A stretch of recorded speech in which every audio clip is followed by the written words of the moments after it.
All right. Hi, everyone. So for people joining this live stream, we are having a discussion about how Wolfram language code should be rendered when it is exported in a variety of different formats, so that we appropriately preserve or not the beautiful formatting. We make the code fit in better to the look of things like academic papers and so on. Okay, so I think is this basically my notebook from before? It's rearranged a bit, but Okay. yes, it is almost entirely your content. Okay, well maybe I should just save this. Where was it? Where did I have it? Do you know? Manu. Where is it?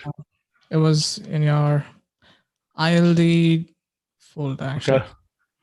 Okay, where? Just a second, Stephen. I have to check 1 second. Code formatting, probably. Yes, that was Yeah. the name. Sorry. Yeah. Okay, Yeah, so there's three items here from January 6th. This was from code formatting 03. Okay, all right, okay. So if you looked at code formatting 03, you'd see pretty much this content, but in a modestly different sequence. Okay, here we go. All right, so let's talk about what we're trying to do here. So, well, I think these are the questions. What should this look like, right? Well, or is this, are these the best workflows? I mean, how do you go from authoring to, well, whatever your final target is? Right. So I mean, tech form publishing is it okay? So I think this is okay. So what are the code publishing workflows? Right. Okay. So then I want to add here, educational material about code, right? That's another case where you really want the code to be seen, where you want, yeah, here we go. It's this case. The code is the main story. That's another, the code is the main story type thing. Okay. Yeah. Another one is code. We focused a lot last time on academic papers. I didn't know if there should be other sorts of publishing. Well, right. So let's look at discuss as well. What the targeted users. Okay. Well, here it is. I mean, this is the answer. We already talked about this: books, websites, blogs, GitHub, notebooks. Right. Mm-hmm. Okay. So, I mean, there's also the question of things like tech form and what they should do and how they should relate to this. Am I making sense? Mm-hmm. And copy as tech is basically using tech form. I understand that, although it's not evaluating. Yeah. Okay. Well, I mean, these are the basic things we need. I mean, the question of what the workflow looks like, I mean, I would have thought that, and this is a UX thing, I assume we have path here. Do we have path here? We don't, actually. Please try to get him. Yep.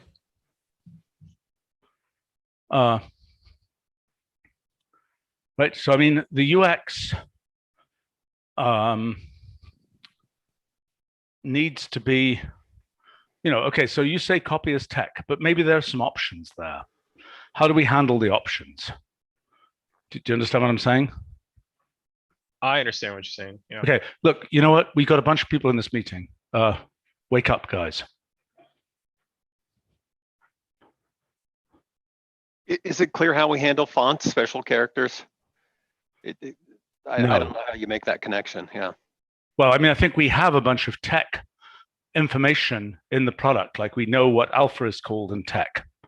But there's characters we only support, right? There's stuff we've invented.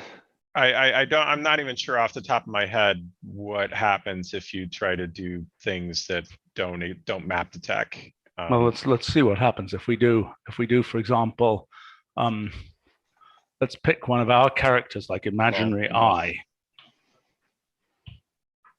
Okay, and let's say tech form of that. Well, actually, we just have to. Or maybe better export string of tech, which might have more stuff around it. I don't know what tech that form does. Okay, but export string. See, the point is, the question is, how do we get an actual imaginary eye character? I mean, here it just translated it to eye. Do you get what I'm saying? Yeah, that was pretty lame. So that's a good point. But in general, my view is that we're going to end up with sort of options here, because, for example, do you carry over syntax coloring? Do you not? Do you try and make something that looks like, I don't know what the term for our elegant code fonts is going to be. Do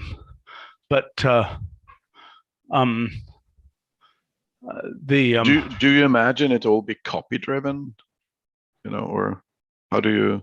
As opposed to what? As for options, I think typically they end up being export options, right? So Yes, copy as has a preset. Well, right. So to Roger's question, I mean, one possibility is you might have some kind of automated build process.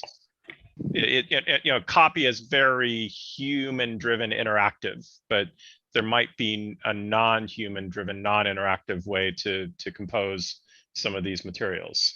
But we did start this conversation with it being copy driven because of the thinking that people are writing in tech and just need to grab a few things from Right, so I mean, I think there are two cases. There are, the workflows. Okay, so here, what we're dealing with is overall, well, documents, which documents are used. Okay, so there are really two cases. It's a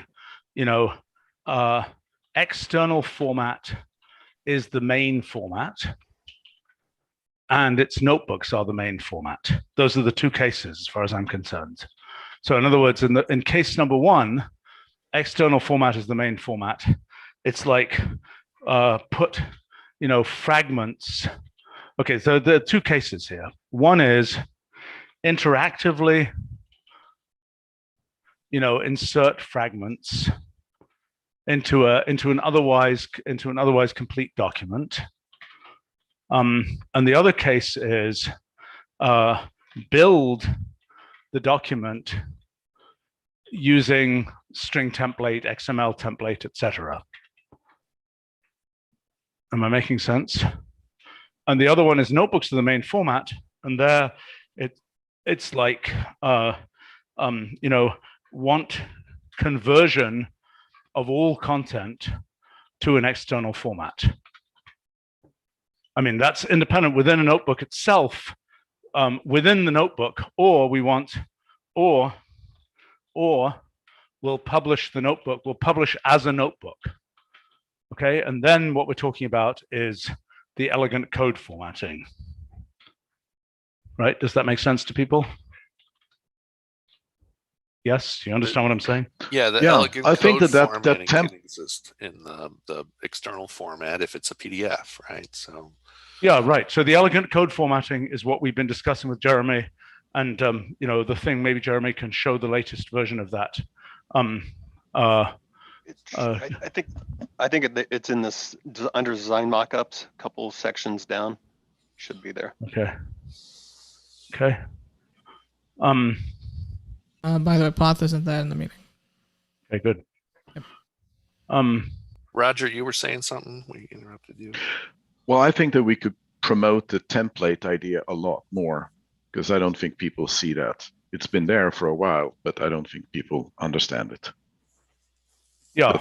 The right LaTeX documents. I think most researchers will do that. They will not use notebooks. At least not No, until. no, but this is not, but they don't do it programmatically. I mean, they'll do this. They'll be using some external random thing where they're writing a tech document, and they'll want to paste in a piece of code. I think both. If you write something bigger, then you know, like a book or a textbook or courseware, or, you know, then. But you're not going to want to programmatically generate your text, because that's what this is for. This is for something where you're essentially generating a report in PDF or whatever else, where, you know, for example, I could, If I have a textbook project, I would, you know, that's how I would do it. I have to say, and you could say I'm influenced by my background in software development, but you know, the notion of, I mean, if I'm writing stuff in tech and I want to populate stuff, I could easily imagine using file template, essentially, you know, to okay, populate. all right, okay. Yeah, most big publishing projects have a build system. You know, that's what I always said. I know. Certainly, right. Okay, so, and that makes a lot of sense if you might change the format and things like that partway through. Okay, fair enough. Okay, let's take a look at Jeremy's thing here. Which one should we look at, Jeremy? It's on mute. Second PNG I think that's what we want. There's an HTML version also, but this is the kind of gray for for secondary characters. They're slightly bigger. Right. So this is the thing where we imagine this is kind of the math-like formatting of code. Mm-hmm. So, you know, clearly that's one of the possibilities when you want to put it in your elegant document. And again, that relates to code as the main story versus the code as part of the explanation versus the no code is seen case. Right, in the no code is seen case, which is the one I've been doing for blogs in recent times, one of the big issues there is that so big issue is main issue, every CTC fragment, code click to copy fragment, has to run independently. Am I making sense? You don't get to set up state to get them to run. And so that requires this dependency mechanism, or it requires what we're doing for a lot of my pieces, which is to have a cloud object, have the first thing in the click to copy fragment paste be a cloud object, get. Does that make sense to people? When you say dependency mechanism, what do you mean by what dependency? Okay, so here's what I mean is, let's say we've got documentation and we've got 20 lines of an example, okay? Sure. And you are click to copying line 18.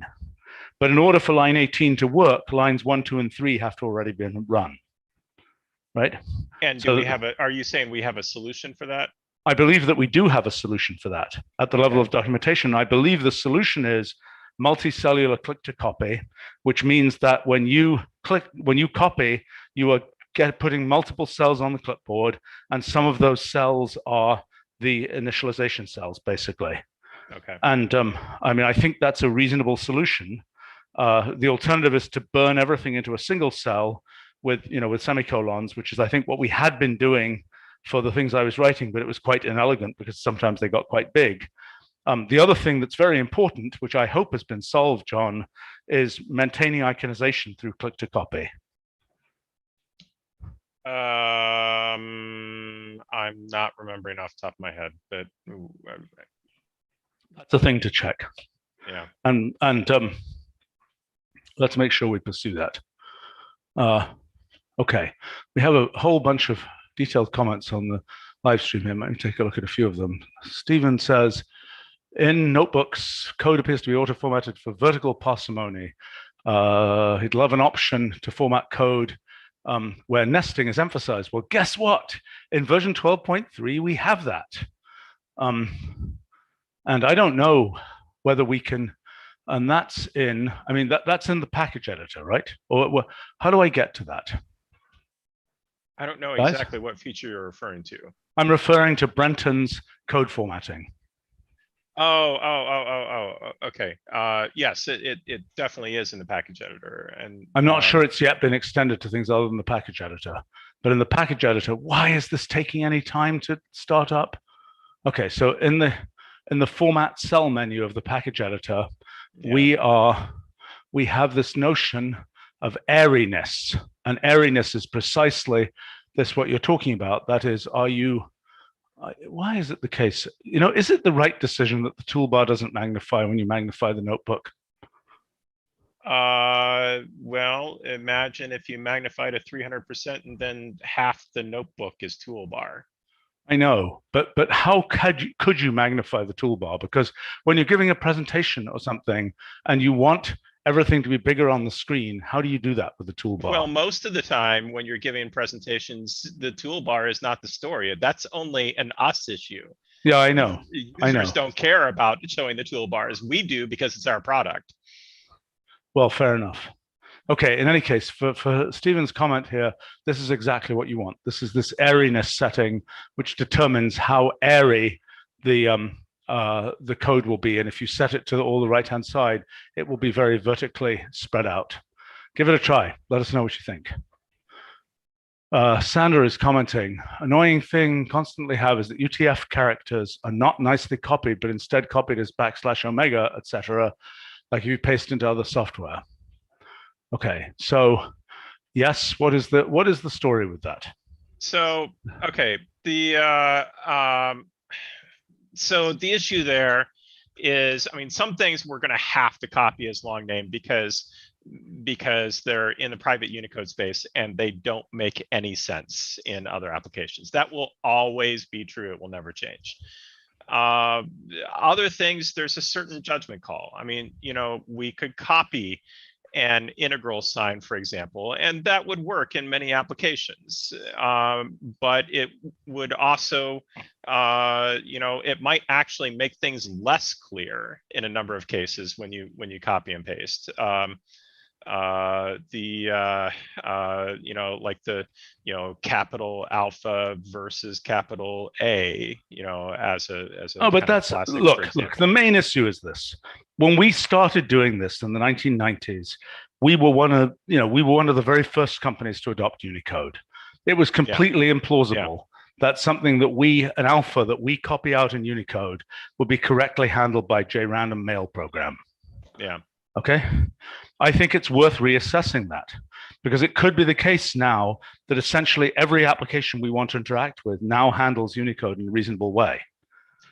Well, so the issue of the Greeks, I would not want to flip over on the Greeks yet, because I know we're changing the way we're doing Greeks. Exactly.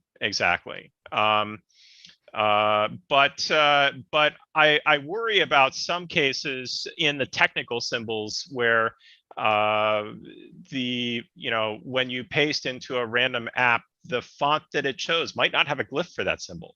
Well, the question is that really an issue in the modern world? It sometimes is. It really is. I mean, you might have something where chess pieces or something, and you copy and paste a chess piece and it is correctly encoded in the other application, but then it just shows as an empty glyph. You might recall that we've had issues around this with the IPA characters, for example, where we actually had to specify specific fonts for things where we were showing IPA characters because they didn't show up in kind of arbitrary fonts. Yes. Well, okay. So what this is saying is this is another one of these options that we need, right? So copy to clipboard should have options. And the question then is, if you say copy paste, is there any UX that we can provide? So let's imagine. And by the way, I should say what we do right now is, I have a rough classification of, if it's alphabetic, we copy it as UTF-8. So alphabetic for any language. It's a heuristic. So there might be, some places where the heuristic slightly fails, but generally that's true. But if it's what I consider technical, then we copy. I get it. Let me make a suggestion. Okay.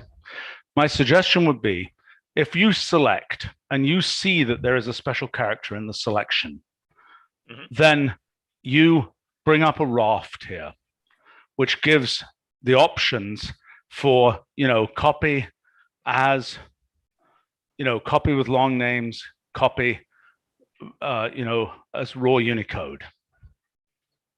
So in other words, most of the time you wouldn't see that. But if you do a copy, in the case where you're copying, where the destination is another Wolfram language, environment, right? You don't care. But Well, it's okay. It's not. Yes, and that always works. Of course, it always works. But my point is that it's not that painful to see a little tiny raft thing come up, maybe it's just a little plus. I don't know what it would be. I don't know what the iconography would be. Maybe the iconography is as literal as / bracket blank, and then versus blob or something. I don't know what. But it's something where, you'd see that every time you select something that has special characters in it, and that way we get the option. You see what I'm saying? Yeah, I mean, that's not totally unreasonable. We don't have a mechanism for selection rafts right now. It is on the roadmap. Okay, so that will be a solution to that problem. So the default would probably be to copy as long names because it's the one that's always going to work. Except in the cases where you've described the heuristic. I mean, so in other words, in general, one could have 3 settings there. Use your heuristic about when to copy as, as a verbatim Unicode. Then another one would be never copy as verbatim Unicode, always copy as verbatim Unicode. Right? Yeah. Okay, so I think that's a decent solution to that problem. Steve is talking about another Steve here. Okay, wait a minute. Let's see. So exporting 2D to PDF and SVG. Wait a minute. The question is, so Steve is commenting on something to do with scaling of exporting. Trying to export some 2D and 3D stuff. The 2D to PDF and SVG. The only way to scale is to set the size of the export. Oh, I'm confused by that.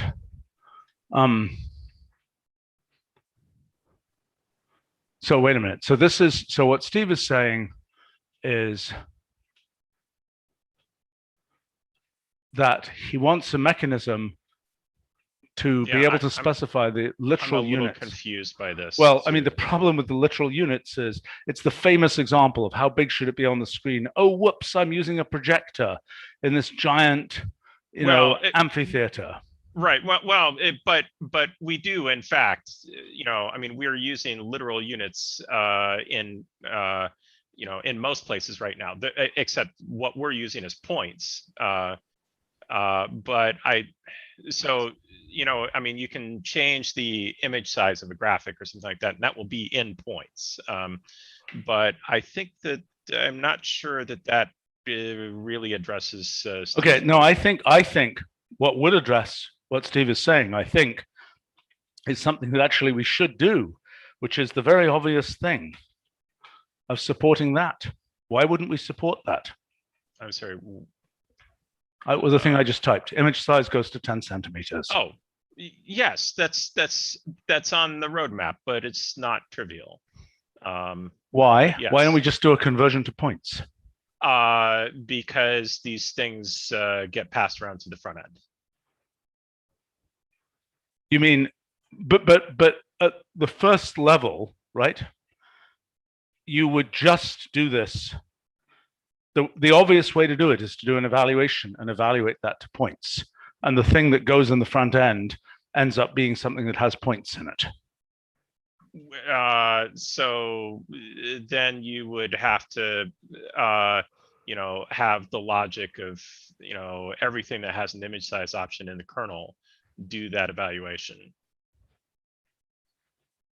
It seems unrealistic for you to handle. I mean, what if somebody says, no, it's entirely realistic for us to handle it. It's just not. How does it work? If you say somebody says 10 to the minus 20 parsecs, Are you really going to do the round Well, trip to find out that unit, Uh, to resolve that it- unit? Well, so yeah, I mean, our plan is to for more common units, we'll do it ourselves, and for less common units, we'll round trip. And Okay. you know, if somebody insists on specifying everything in parsecs, then it's going to take a long time to resolve these things, and they just kind of got what they asked for. But if they're Yeah, going to right. ask for it in centimeters or millimeters or something, we can figure that out in the front end. We don't need a round trip for it. Fair point.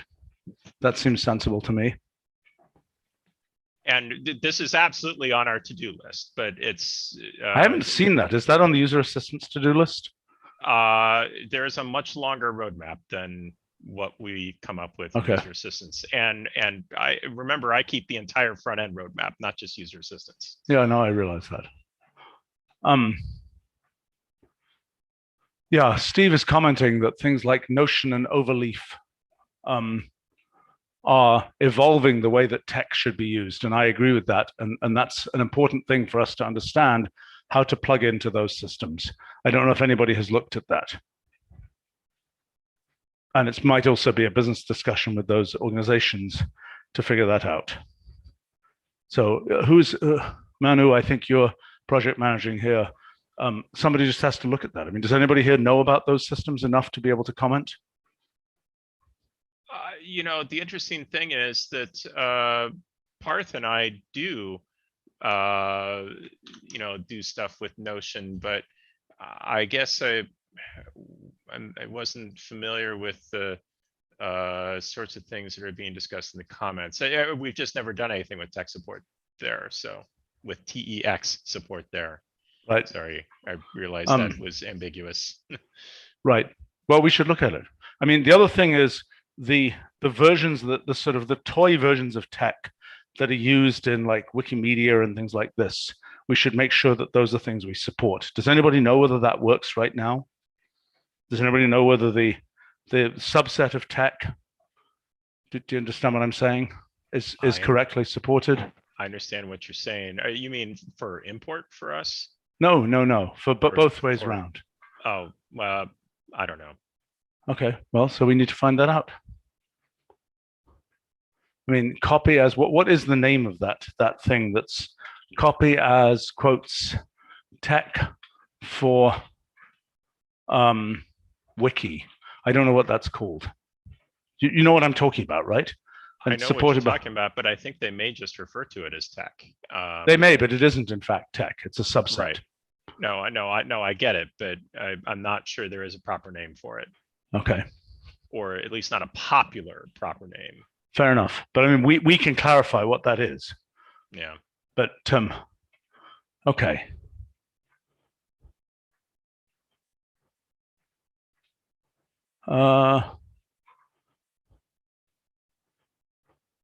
Sandra is commenting that Greek letters and infinity would be nice in the copy.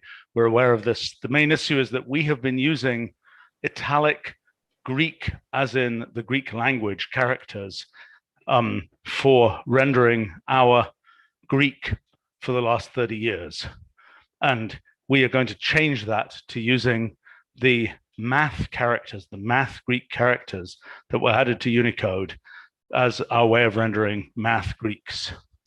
And that will be a good thing when it comes to actually rendering Greek, because that's been confused for a while. Yeah, to be clear, that doesn't actually change what will show on screen, but it will change the underlying Unicode code points that represent those things. So the long names will map to different code points. Right. Yeah. Ali is commenting that they want a faster front end. You know, it's a very difficult problem. And, you know, you can compare what happens in the cloud front end with, which is a completely re-implemented different technology stack from the desktop front end. And they both have different kinds of issues. So the most common, I mean, there are other issues, but the most common thing that slows down scrolling, which is mentioned in the comment, is that we're making a trade-off between fast notebook opening and fast scrolling. So, you know, the current implementation, I'm not going to defend things as absolutely ideal, and I can imagine better technologies, but the current implementation gives you much faster initial opening of the notebook, but it does so by deferring a lot of the work for assembling the pieces of the file that you haven't seen yet, and that work then gets done as you're scrolling. So I don't understand something. I mean, this is an issue that we've also had in the cloud big time for multiple years, and it's finally getting well solved. And, things like caches, visual caches that aren't yet active. Well, in fact, the cloud does have this problem for a file that has never been opened in the cloud. I mean, if you upload it. Correct, yes, which has never had caches made. Yeah. I mean, but I guess my question is, why aren't we, once you've opened a file, why aren't we asynchronously in the background doing those things to prep the rest of the file? Well,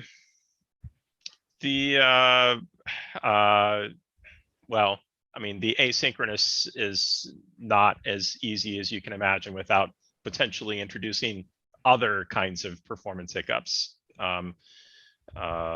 I understand. I mean, that's a question of the scheduler for the operating system and other such things. Yeah. I mean, so, I have plans for this, but it's infrastructure work that requires time and dedication. Right. Fair enough. Okay. A few more comments here, and then let's go back to our main thread. Sandra, the fact that no glyph is available isn't our fault. Yes, well, fine, but it's still annoying. And well, as I have been known to say about some bug reports we receive, we get bug reports that I will say they're not our fault, but they are our problem, because people will ascribe it as our problem, even if the bug wasn't caused by us in any way. Right. For example, I routinely get bug reports on, and just a month ago got a bug report on this again on, you copy and paste stuff into Thunderbird, and Thunderbird renders your code using emojis. It thinks the colon greater than is some kind of weird smiley or something. Yes. And that's literally like you throw up your hands and there's nothing we can do. Literally nothing we can do about that. Yeah. Well, is there really actually nothing? I mean, we could, copy for buggy Thunderbird. That's about the best we could do. And we could copy every rule delayed as full form, and make everyone suffer. But so there are, these are the kinds of compromises that we sometimes have to make. And, in a case like that, I mean, the full form rule delay compromise is so ridiculous that I would never consider it. And I tell Mozilla people they just have to fix it. But other cases, sometimes we do have to compromise a bit.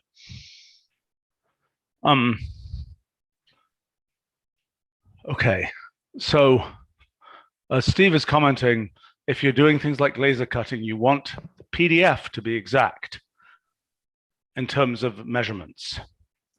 Now, I would have thought that that was something that we're handling well in export for, oh my gosh, I've forgotten the 3D STL, for example. I mean, we can specify precise lengths and things like STL, isn't that correct?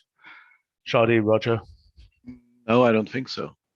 Really? STL, I don't think has any notion of units or. Oh, maybe it doesn't. Okay, but I mean, which of these things? But you scale them because, and we do a bunch of things for you to compute. Like if you're gonna print it in gold, you might want to hollow it out, for instance, and you might want to make it smaller. Question, what Steve is pointing out here, when there is a format that has absolute units, that there should be a way to specify the absolute units in our system and have the export work correctly. So I guess the question is, for which formats are there absolute units? PDF presumably uses points as its unit system. I don't know what else uses unit system. I mean, does SVG have a unit system? I rather doubt it. Does anybody know? I don't know. Yeah, I don't know. It wouldn't Okay. surprise me though, because it's very close to PDF. Right, but okay, so that will be a thing, Shadi. This is a good point. We should learn whether, for which export formats there are absolute units. Does that make sense, Shadi? Yes. Given that we have a big unit system, there's no reason we can't support an absolute units notion. So one thing that comes up with PDF, and maybe this is the nub of some of Steve's complaints, is that because PDF is, traditionally a printing or a paper-based format, when we export to PDF, by default we use the printing environment, and the printing environment has for standard plots, it's going to shrink things, to like 80% or whatever it is. Right. Actually, Steve is making a different point, which is saying that rather than specifying the overall size, he would like to say user units are millimeters. Do you understand what I'm saying? So one unit of user space, let's say, is 1 millimeter. So for example, when we make a plot, we can absolutely make a plot right now, plot as opposed to graphics. We can make a plot where the units are where it has units and where the axes will be labeled with those units. Am I making sense? So for example, we could say, the depth of the ocean or something, and as a function of position or whatever, and we can say it's X number of miles at this position or something, or I don't know, the path of a submarine, it went down X number of meters or whatever in the ocean, and we've got those data points and their time and distance in actual units. When we plot them in our system, right, list plot will plot them according to the coordinate values and then label the axes, right, guys? Roger, that's how it works, right? Yes. Okay. But the graphics is completely unaware of it. I'm aware. Yes, right.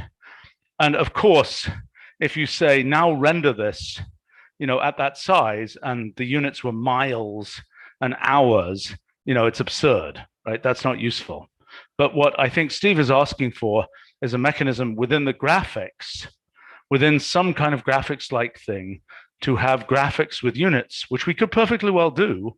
I mean, in other words, we don't have that functionality right now. It'd be an interesting function repository item to have something as a test where we have graphics where the coordinates are given as united quantities, and where there is an evaluation function which takes that graphics with united quantities and turns it into something that has, for example, an image size in points, which is, in other words, you're turning it from the thing that has units to a thing that doesn't have explicit units in the coordinates, but has an overall size specified for now. Yeah, and I mean, I think this could in principle be done with the current technology, but you have to know to do some things like, shutting down various sorts of paddings and margins and that kind of thing that can mess you up.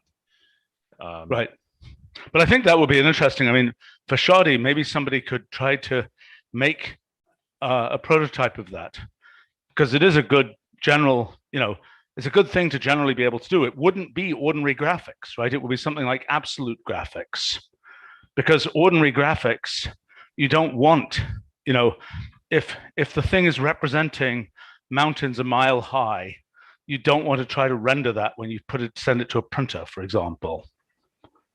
Am I making sense? It makes sense. I understand it. I'm not sure if we are going to be better geared to do that, or someone else in either graphics team or John's team. Well, it's not for John, not yet. Look, I mean, absolute graphics, if we had such a thing, would be a thing that evaluates. Absolute graphics would evaluate to an ordinary graphics for the time being. Am I making sense? Well, Mhm. and it would do things like set plot range padding to none and image padding to none and so on.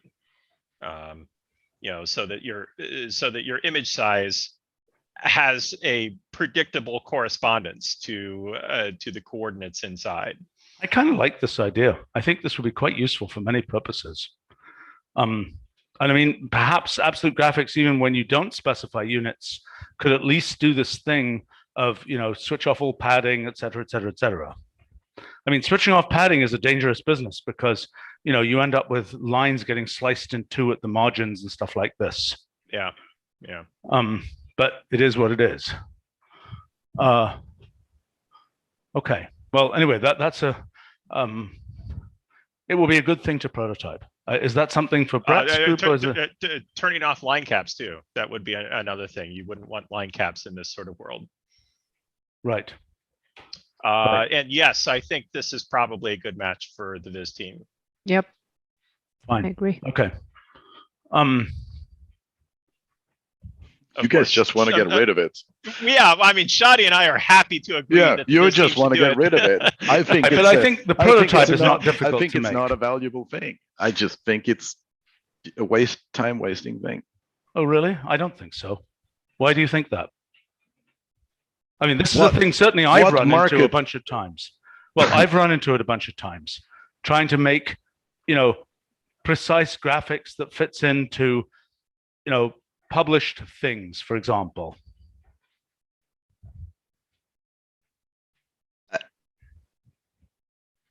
Okay, so we have a customer of one that won't even pay us.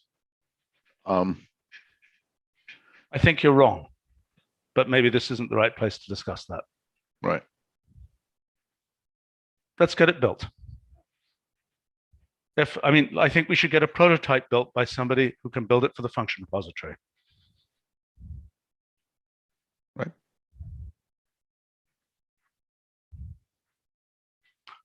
All right. I mean, I think a something that could be built for the function repository that probably wouldn't involve a large amount of work is something where you just assume all the coordinates are points, and then, you know, you shut down all the things which will break that, that correlation. I think that.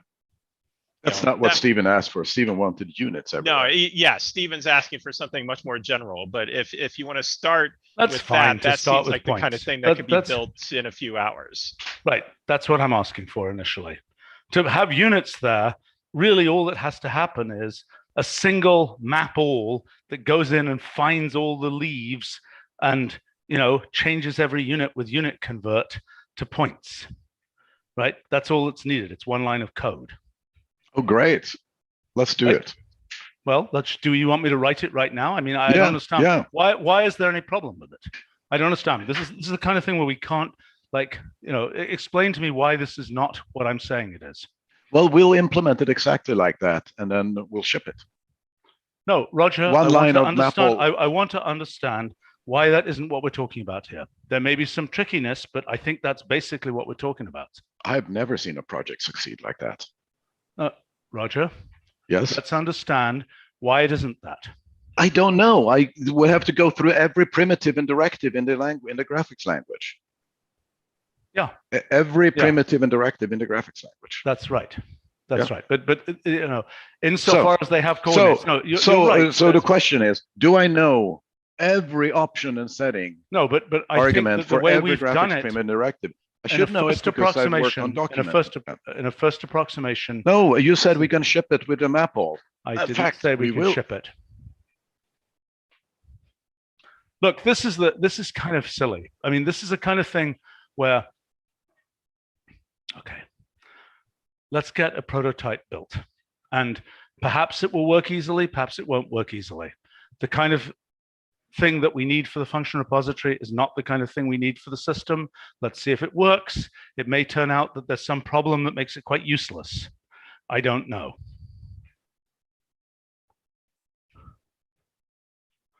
And I'm going to have to go in a couple of minutes here, unfortunately.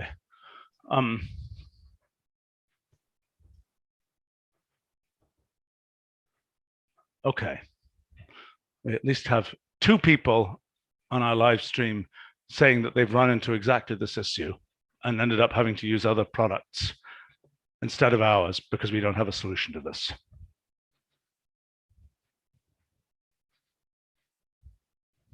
Of getting the correct size out.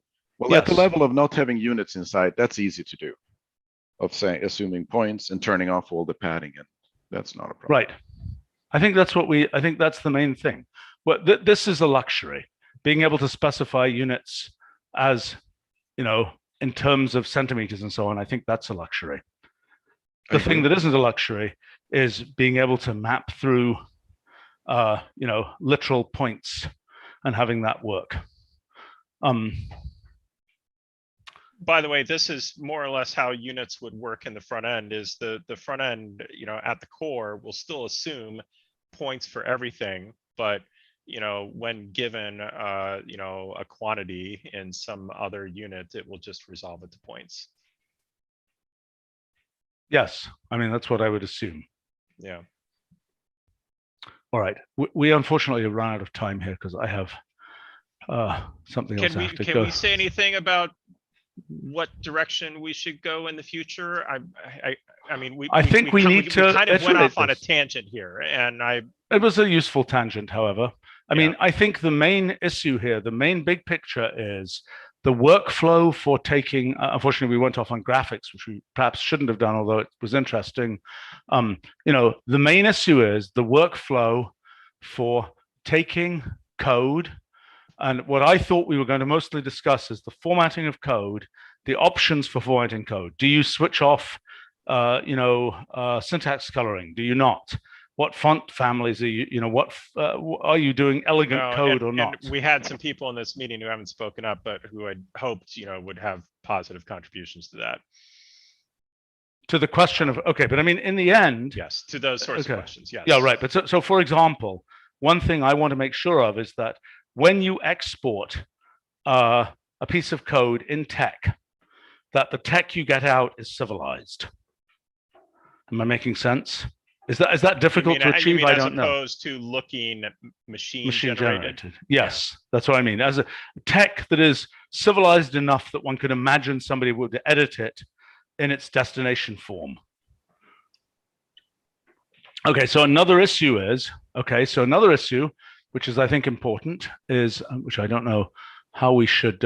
Okay, so here another issue is including metadata in exported tech to be able to reconstruct, code. Do you understand what I'm saying? Yes, I'm not sure how to do it in tech, but we do actually do that in some other formats. Right. So again, that's part of the story of what we should be exporting. They're comments in text, so we just put it in a comment, I would assume. Well, you have to have some kind of tagged comment. You risk going against that quote appearing machine generated. Right. thing. I was just going to say, it's like this is a Well, way to pollute the code with a bunch of stuff nobody can parse. But you see, but the thing is, that again is a story of, there are multiple things. It's like, include in a comment, include, metadata tagging for round tripping. Not the right words, but you mean as an export option, right? Yes. Well, and something an export and copy as something that you and I think are going to butt heads on is, that when you have too many options, you make the whole system. I know. I don't disagree. I don't disagree. Yeah. I think the default should be to include the metadata, but you should be able to set it so that it doesn't. Yeah, and that's where we want to figure out the happy path workflows. I agree, and I think it's going to be a raft that has a limited set of options there, and where you can bank switch it somewhere in some preferences setting. How do we benchmark that we're doing well on this? Because that's been a lot of things have been attempted before, and then it turned out that it sort of doesn't actually work because we don't really test it. Type thing. That's a really good question. Well, I think we need to use it ourselves. Was to convert the last paper I worked on. Yeah, and pain level between 1 and 10. Right. that's a good start. It'll average out to be like 11 or 12, but okay. Right. No, I but I mean- think that what I'm trying to, I mean, I don't have an immediate solution, but I think we should try to define sort of a test or a benchmark, something that defines. Yes, you well, I know, think that's a success. fine example. Is there are documents Without that, that, people. it's probably No, more I talk than- agree. I agree. But I mean, this is Danny has examples. We have examples in the physics project where we're going to tech. You know, I have plenty of examples where we're going to, you know, where we're going to essentially WordPress and blog formats and so on. Although, given the complexity of those documents, they really should be fully notebooks because that's how they're sourced. But that hasn't been how they've been deployed traditionally. But yes, I mean, we should use it ourselves. That's the main test. I think, you know, we should also document what, you know, if you write down a workflow and you document it, and the thing, I've got to go, but and the thing is like horrendously complicated to explain, then you lose. Agreed. Right. So, you know, I think that I just want to say that this question of what, you know, there are other alternatives other than including the metadata right there. Another alternative would be, you know, include a pointer to a cloud object, for example.